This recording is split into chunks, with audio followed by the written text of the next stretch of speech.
আর this না, পরে আলগি দিতে পারতাম না।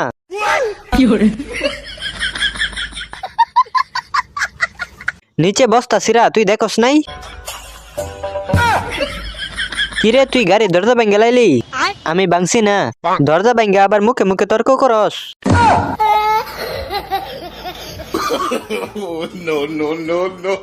সাবধানে আস্তে আস্তে নামা। এই হালার পুত্রের সব দোষ।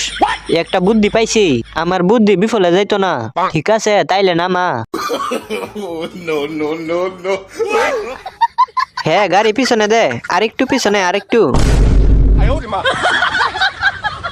তোর কামে তো অনেক গতি।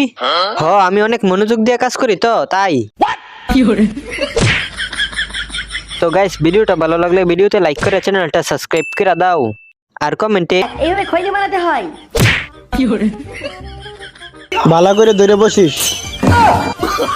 পচা, আমি একটাও মাছ পাইনি, বাড়ি চলে গেলাম। ইয়াহু, এই গেলাম। তো বল্টু জোরে দল দিবি? হ্যাঁ ঠিক আছে। আই মারে, পিছনে বসলে কি কিছু হবে? দূর শালা, কাদার ভিতরে পড়ে গেলাম। বন্ধুরা, আমি কি পারবো পানির উপর দিয়ে সাইকেল চালাতে?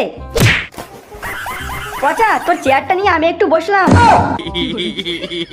কিরে পল্টু, মাছ ধরছিস? এই গেলাম। পচা কেন এখনো আসলো না? পল্টু, আমি চলে আসছি। দূর শালার পো।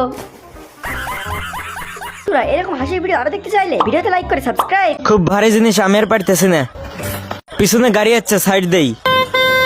এই পাশে তো সাইড দেওয়ার জায়গা নাই, বাম পাশে যাই। হুমুন্দি রাস্তার মাঝখানে এসে কি কাহিনী শুরু করে দিছো? আরে বাপরে, বাঁচাও, এটা আমার বিয়ের খাট। খাট বাড়িতে না নিয়ে গেলে তো আজকে আমার বিয়েই হবি না। মা পিঠা বানাইছে, খায়া দেখি তো এস থেকে বা গন্ধ। আরে সবকিছু আন্দার দেখতেছি। আমার সাইকেল তো কথা শুনতেছে না, পাগল হয়ে গেছে। ভাই সাইড দেন। হুমুন্দিক ধরছি রে, চিড়িয়াখানায় যায় এবার।